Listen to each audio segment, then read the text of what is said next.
दोस्तों स्वागत है आपका एक नई वीडियो में।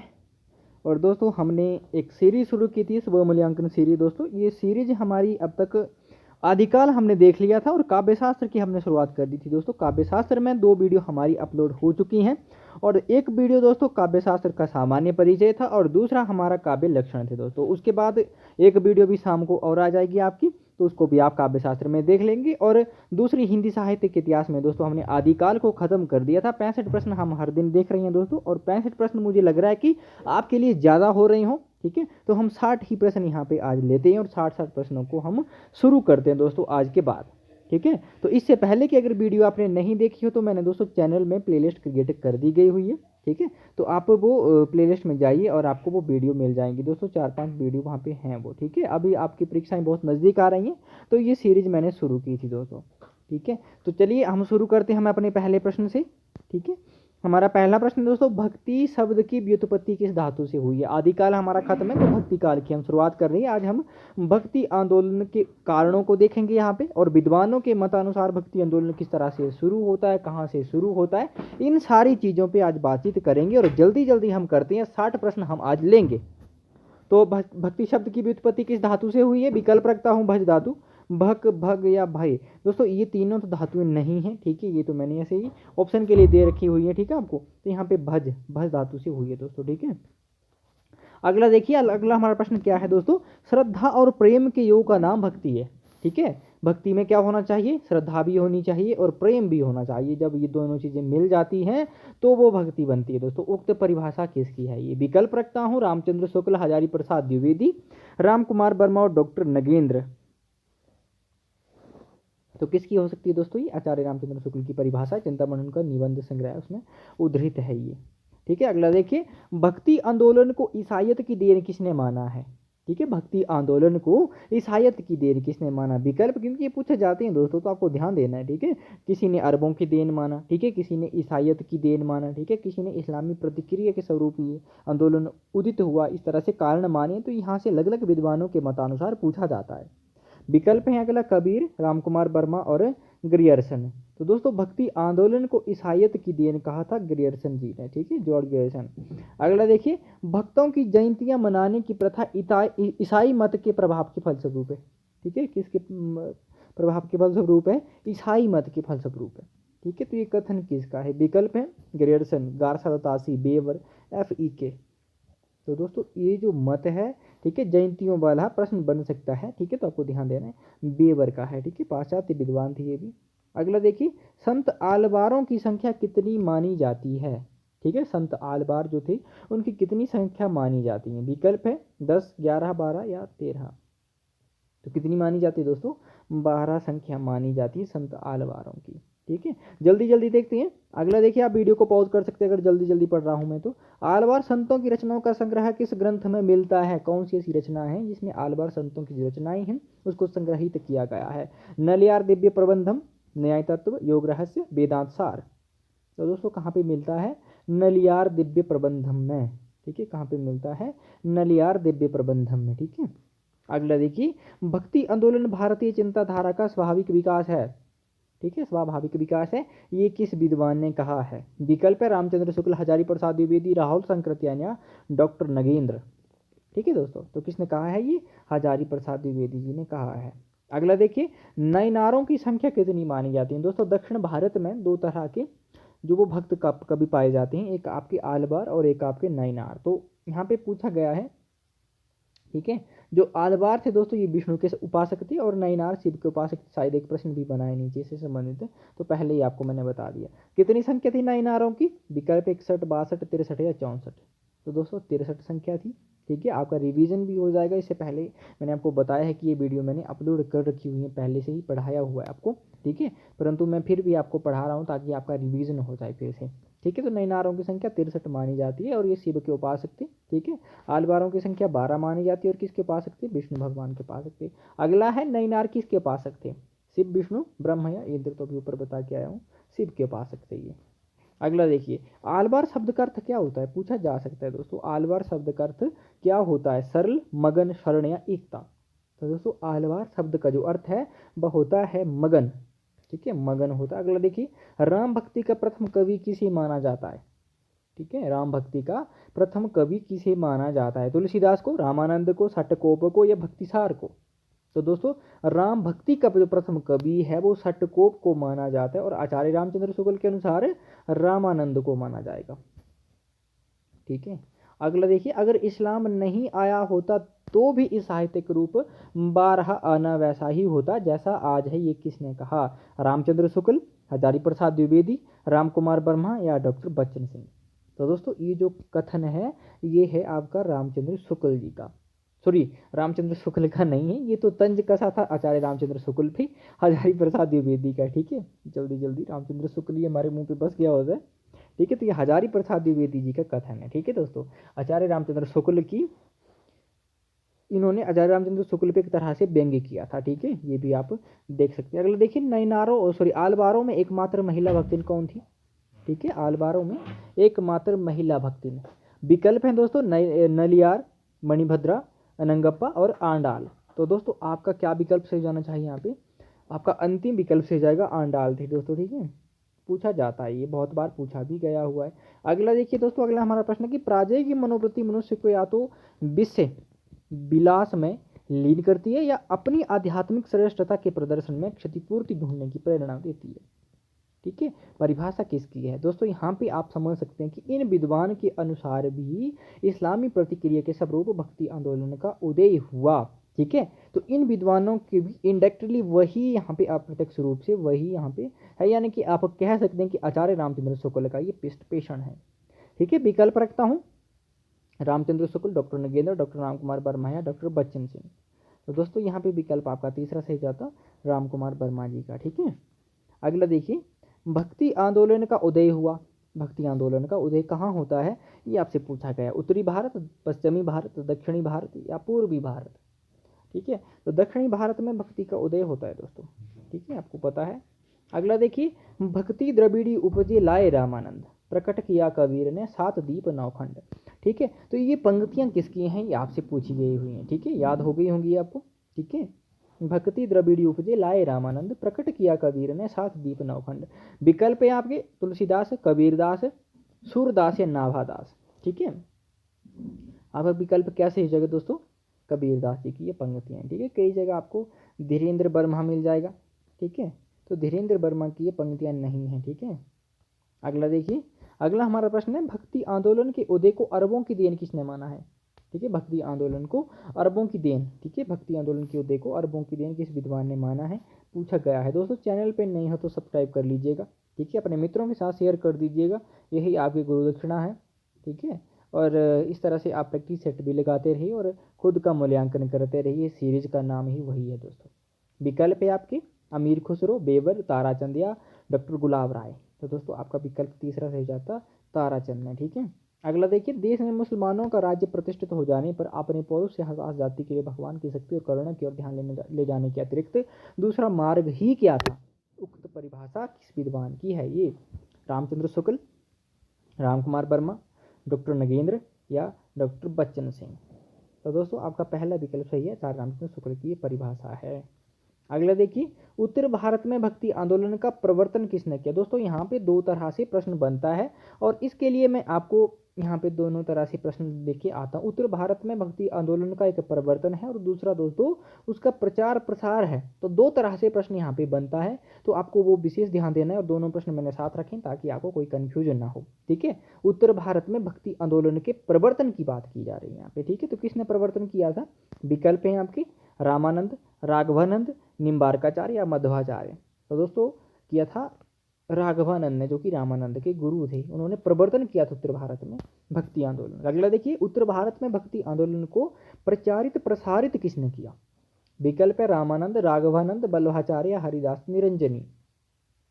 तो दोस्तों उत्तर भारत में भक्ति आंदोलन को जो प्रचार प्रसार किया था इसका, वो रामानंद जी ने किया था। प्रवर्तन राघवानंद ने किया। राघवानंद के शिष्य थे रामानंद। ठीक है, अगला देखिए, भक्ति भगवान के प्रति अनन्यगामी एकांत प्रेम का नाम है।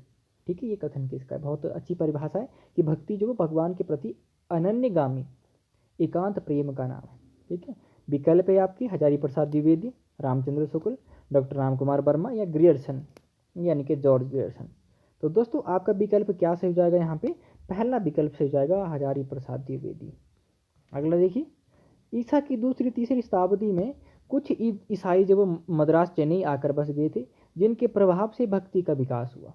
ठीक है, ये कथन किसका है? पूछा क्या जा रहा है दोस्तों कि ईसा की दूसरी तीसरी शताब्दी में कुछ ईसाई मद्रास चेन्नई आकर बस गए थे, जिनके प्रभाव से भक्ति का विकास हुआ। ये कथन किस विद्वान का है? विकल्प है वेबर, ग्रियर्सन, गार्थादोतासी, एडविन ग्रिप्स। तो दोस्तों ये जो कथन है ये जॉर्ज ग्रियर्सन का है। ठीक है, अगला देखिए, भक्ति शब्द की व्युत्पत्ति भज धातु से किसने मानी है? ठीक है, भक्ति शब्द की जो व्युत्पत्ति है भज धातु से सर्वप्रथम किसने मानी थी? विकल्प है Grierson, Edwin Greaves, Monier Williams और रामचंद्र शुक्ल। तो दोस्तों भक्ति शब्द की व्युत्पत्ति भज धातु से मानने वाले विद्वान हैं मोनियर विलियम्स। ठीक है, ये पाश्चात्य विद्वान थे। अगला देखिए, इनमें से भक्ति शब्द का अर्थ नहीं है। भक्ति शब्द का अर्थ क्या नहीं है ये आपको बताना है। ईश बंधन, ठीक है, ईश्वर अनुराग, पूजा, या इनमें सभी हैं। तो दोस्तों भक्ति शब्द के जो अर्थ हैं वो इनमें सभी हैं। ईश्वर वंदना, ईश वंदना भी को कहेंगे, ईश्वर अनुराग, ठीक है, और पूजा, ठीक है, पूजा, ये सब हैं। अगला देखिए, अद्वैतवाद के प्रवर्तक हैं।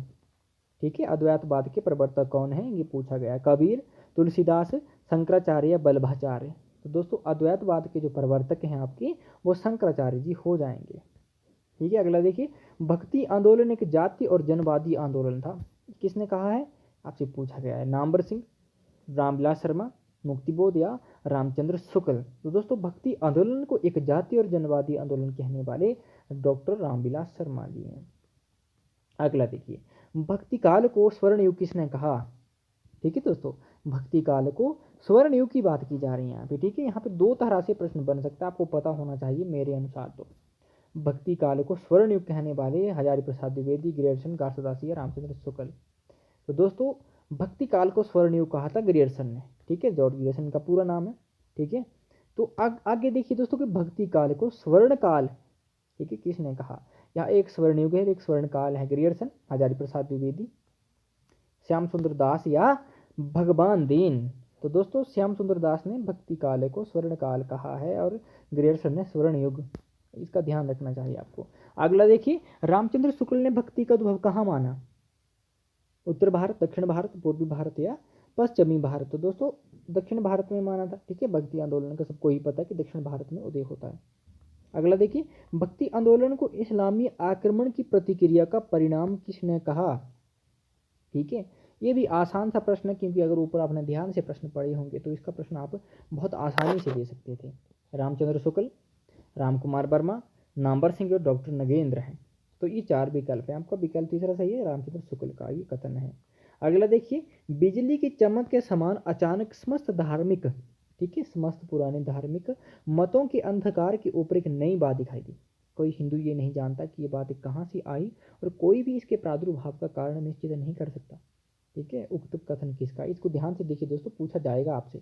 ठीक है, किसी भी तरह से पूछा जाएगा। इसको स्क्रीनशॉट लेना चाहो तो आप ले सकती हैं, या लिखना चाहो तो लिख भी सकती हैं। तो ये कथन किसका है? विकल्प रखता हूँ मैं आपको, रामचंद्र शुक्ल, ग्रियर्सन, हजारी प्रसाद द्विवेदी या डॉक्टर बच्चन सिंह। तो दोस्तों ये कथन है जॉर्ज ग्रियर्सन का। ठीक है, अगला देखिए, भक्ति शब्द का सर्वप्रथम उल्लेख या प्रयोग कहाँ मिलता है? उल्लेख ही आप मान के चलिए, भक्ति शब्द का जो सर्वप्रथम उल्लेख है वो हमें कहाँ मिलता है? आपके विकल्प है मुंडकोपनिषद, महापुराण, श्वेता श्वेत्रोपनिषद और अग्निपुराण।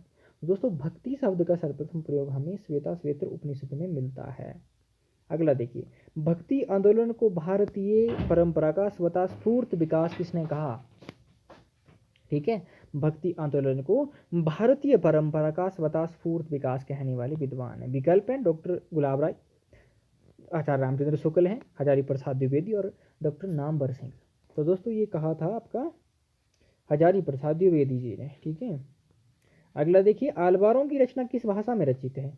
ठीक है, एक बार फिर रिपीट कर देता हूँ कि आलवारों की जो रचनाएं हैं वो किस भाषा में रचित हैं? तेलुगु, तमिल, कन्नड़ या संस्कृत में? तो दोस्तों तमिल भाषा में रचित है आलवारों की रचनाएं। अगला देखिए, आलवार किस भाषा का शब्द है?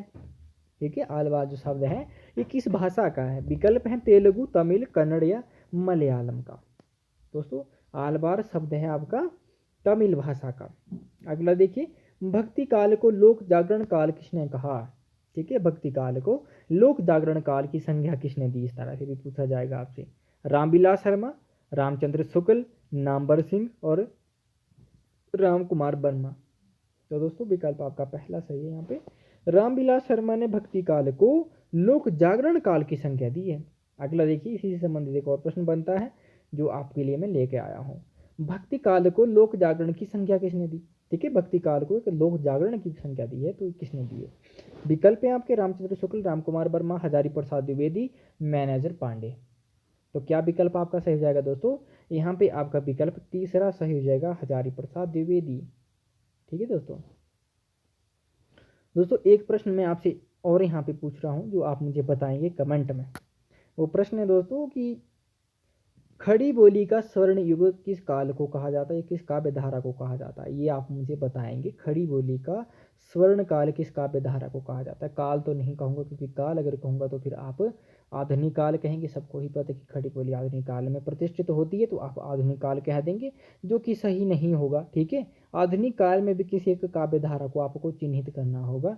ठीक है, तो आप मुझे बताएंगे कि खड़ी बोली का स्वर्ण जो काल है वो किस काव्य धारा को कहा जाता है और किस विद्वान ने कहा है, ये आप मुझे बताएंगे। आपके लिए होमवर्क है। ठीक है, चलिए अगला प्रश्न देखते हैं। रामानंद संप्रदाय के प्रवर्तक हुए हैं, कौन हुए हैं रामानंद संप्रदाय के प्रवर्तक।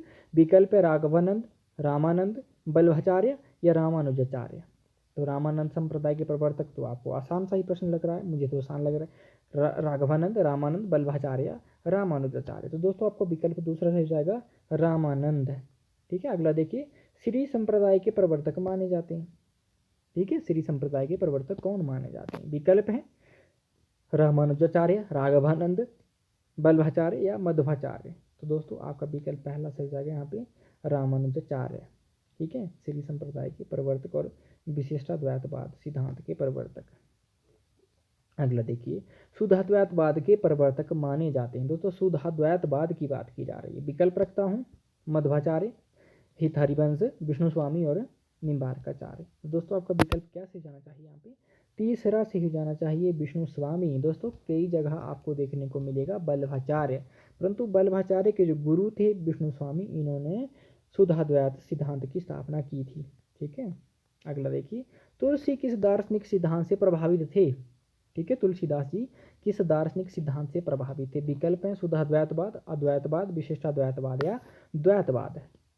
तो दोस्तों आपका विकल्प क्या सही जाना चाहिए, तो आपका विकल्प तीसरा सही जाना चाहिए, क्योंकि रामानुजाचार्य विशिष्टाद्वैत और श्री संप्रदाय की स्थापना करते। ठीक है, रामानुजाचार्य के शिष्य हुए राघवानंद और राघवानंद के शिष्य कौन हुए दोस्तों, आपके रामानंद। ठीक है, और इस विशिष्टाद्वैत में राम भक्ति परंपरा का उल्लेख मिलता है और राम भक्ति परंपरा से संबंधित ये सिद्धांत था। ठीक है, तो तुलसीदास कौन से दार्शनिक सिद्धांत से प्रभावित हुए, विशिष्टाद्वैतवाद, क्योंकि राम भक्ति से संबंधित ही तुलसीदास है। ठीक है, अगला देखिए, सूरदास किस दार्शनिक सिद्धांत से प्रभावित थे।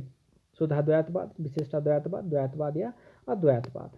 तो सूरदास दोस्तों शुद्धाद्वैतवाद से प्रभावित होंगे, क्योंकि मध्वाचार्य विष्णु स्वामी इसकी स्थापना करते शुद्धाद्वैतवाद की, और विष्णु स्वामी के शिष्य हुए बल्लभाचार्य और बल्लभाचार्य के शिष्य हुए आपके सूरदास दोस्तों। ठीक है, और सूरदास ने ही, जो सूरदास जी हैं वो शुद्धाद्वैत से बाद से प्रभावित होंगे, और शुद्धाद्वैतवाद में श्री कृष्ण का जिक्र चलता है, श्री कृष्ण की भक्ति उल्लेख्य है। अगला देखिए, वेदांत पारिजात सौरभ किसका ग्रंथ है। ठीक है, एक बार फिर रिपीट करता हूँ, वेदांत पारिजात सौरभ। विकल्प है विष्णु स्वामी, मध्वाचार्य, बल्लभाचार्य और निम्बार्काचार्य। तो दोस्तों आपका चौथा विकल्प सही है, निम्बार्काचार्य। अगला देखिए, किस आचार्य ने भक्ति का द्वार स्त्रियों और शूद्रों के लिए भी खोल दिया था। तो वो कौन सा ऐसा आचार्य है, रामानुजाचार्य, रामानंद, राघवानंद या आनंदी तीर्थ। तो दोस्तों आपका विकल्प दूसरा सही जाएगा, रामानंद से पहले आचार्य हुए हैं दोस्तों। अगला देखिए, द्वैतवाद के प्रवर्तक हैं। ठीक है, द्वैतवाद के प्रवर्तक हैं, कौन है, मध्वाचार्य, निम्बार्काचार्य, तुलसीदास या कबीरदास। तो दोस्तों द्वैतवाद के प्रवर्तक हो जाएंगे आपके मध्वाचार्य। ठीक है दोस्तों, अगला देखिए, द्वैतवाद सिद्धांत के प्रवर्तक कौन है। विकल्प ये देख लीजिए, बल्लभाचार्य, स्वामी हरिदास, मध्वाचार्य और निम्बार्काचार्य। तो दोस्तों द्वैतवाद के जो प्रवर्तक हैं वो हो जाएंगे आपके निम्बार्काचार्य दोस्तों। ठीक है, अगला प्रश्न क्या है दोस्तों, अगला हम अपना देख लेते हैं। दक्षिण की मीरा किसे कहा जाता है। ठीक है, दक्षिण की मीरा किसे कहा जाता है? आपके विकल्प हैं महादेवी वर्मा, अक्क महादेवी, आंडाल या सुभद्रा कुमारी चौहान। तो दक्षिण की जो मीरा है दोस्तों वो आंडाल को कहा जाता है। ठीक है, और कन्नड़ की मीरा अक्क महादेवी को कहा जाता है, और हिंदी की मीरा दोस्तों महादेवी वर्मा को कहा जाता है। ठीक है, ये पता होना चाहिए आपको। अगला देखिए, गौड़ीय संप्रदाय के प्रवर्तक हैं विष्णु स्वामी, विष्णु शर्मा, बल्लभाचार्य या चैतन्य महाप्रभु। तो दोस्तों गौड़ीय संप्रदाय को चैतन्य संप्रदाय के नाम से भी जाना जाता है। गौड़ीय मतलब कि दोस्तों आप अंदाजा लगाइए यहाँ से कि गौड़ प्रदेश जो बंगाल को कहा जाता है। ठीक है, तो चैतन्य महाप्रभु को जो प्रतिष्ठा थी, ठीक है, या इनका सिद्धांत था, ये बंगाल में प्रचलित था। ठीक है, चैतन्य महाप्रभु इसके संस्थापक थे, प्रवर्तक थे। अगला देखिए, असम में भक्ति आंदोलन का प्रवर्तन किसने किया? असम की बात की जा रही है यहाँ पे, आपने विकल्प अंतिम देख लिया होगा। ठीक है, तो असम में दोस्तों शंकरदेव है, चैतन्य महाप्रभु, नामदेव, ठीक है, यशोवंत भी था का अंतिम विकल्प। तो असम में दोस्तों शंकरदेव ने भक्ति आंदोलन का प्रवर्तन किया। अगला देखिए, महाराष्ट्र में किस संप्रदाय के संतों ने भक्ति आंदोलन का प्रवर्तन किया? ठीक है, महाराष्ट्र में किस संप्रदाय के संतों ने भक्ति आंदोलन का जो प्रवर्तन किया था? विकल्प है वारकरी संप्रदाय, चैतन्य संप्रदाय, श्री संप्रदाय, ब्रह्म संप्रदाय। तो दोस्तों वारकरी संप्रदाय के संतों ने। ठीक है, तो वारकरी संप्रदाय के संतों में आपके ज्ञानेश्वर आ जाएंगे दोस्तों, नामदेव आ जाएंगे। ठीक है, ऐसे संत थे ये। अगला देखिए दोस्तों, अगला हमारा प्रश्न क्या हो जाता है? अगला हमारा प्रश्न दोस्तों, अब मुझे लग रहा है कि हमारा यहाँ से निर्गुण भक्ति काव्य धारा का प्रारंभ हो रहा है। तो 5-7 प्रश्न यहाँ से भी देख लेते हैं हम लोग। ठीक है, कबीर परिचय के लेखक कौन है? विकल्प है आपके धर्मदास, अनंतदास, सुंदरदास या नाभादास। तो कबीर जी का जीवन चरित्र है दोस्तों ये। ठीक है, तो कबीर परिचय के लेखक हैं अनंतदास।